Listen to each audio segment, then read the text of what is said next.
Caitlin Clark officially done for the 2025 WNBA season, as she and the Fever announced on social media. The Fever and Clark saying that she tried to get back on the floor. It appears that she just ran out of time, not able to get enough confidence back in her body as the season wraps up and the playoffs are likely about to begin for Indiana. Caitlin Clark is done for the season. This isn't just bad for her, it's a huge blow to the WNBA. Fans kept hearing vague day-to-day updates while ticket sales went up because people thought she'd be back soon. Now, refund requests are flooding in. The league's biggest star, the one boosting ratings and filling arenas, is out with injuries that seem more like poor management than bad luck. So why did the Fever and the WNBA keep giving us false hope while her health was clearly falling apart? Drop a supportive message for Caitlin Clark in the comments and let us know. Can the Fever still make the playoffs without he? Caitlin Clark, out for the remainder of the 2025 season, something we all think we knew was coming after what Stephanie White said earlier today. We couldn't be too sure until we see it for ourselves. And with this announcement from the GOAT's mouth herself, Caitlin Clark won't be returning this season, nor if the Indiana Fever make the playoffs. Caitlin Clark's second year fell apart almost right away, turning into an injury story no one wanted to see. Looking back, the pattern is clear. In May, she had quad tightness that made her miss a preseason game. Just a few games into the season, on May 24th, she hurt the same left quad and sat out more games. By late June, she added a left groin strain. Then came the turning point on July 15th. She injured her right groin in the last minute of a game, ending her season. And if that wasn't enough, in August, while rehabbing, she bruised her left ankle bone. What was supposed to be her breakout year turned into setback after setback, leaving her with only 13 games played. I mean, it's a gut punch that basically encompasses an entire season of them. The Fever have lost so many players to injury, but obviously none bigger than Clark. And there was such a wait for this second season after her magnificent rookie season. And then, the anticipation of her possibly coming back, only for that not to happen, takes a lot of air out of the room, obviously takes a lot of energy out of the fans, and is a devastating blow for not just the Fever and the WNBA. Every step of that timeline came with frustration. The team kept calling her injuries day-to-day, which gave fans the idea she'd be back quickly.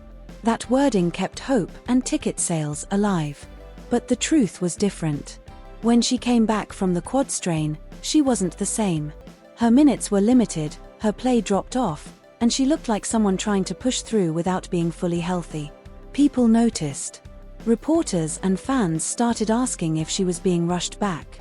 Even coach Stephanie White admitted during their West Coast trip that they were still just evaluating her progress. She also said Clark hadn't been doing much contact work, which really meant she was nowhere near 100%. As well, because Caitlin Clark fans, I want to say Fever fans, but at this point, so many of you, including myself, has lost faith in everybody involved in leadership and in management and coaching. We've just sort of, I got to tell you, I don't have any more real good things to say about the Fever organization as of now, because I will contend that they have known this was going to happen and they did not want to tell anybody. That's when the worry about overcompensation came in. If one injury isn't healed, the body shifts the strain somewhere else, leading to another problem. It's like fixing a leak without fixing the water pressure. Sooner or later, it bursts again. Clark's groin injury was a clear example. The stress moved from her quad into nearby muscles, and the cycle kept going. Yet the updates stayed upbeat. Fans saw her jogging in practice, shooting around, even laughing with teammates, which made it seem like she was almost back.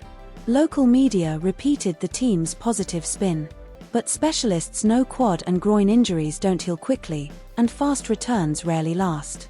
The Hope fans kept getting only made the letdowns worse each time another setback hit.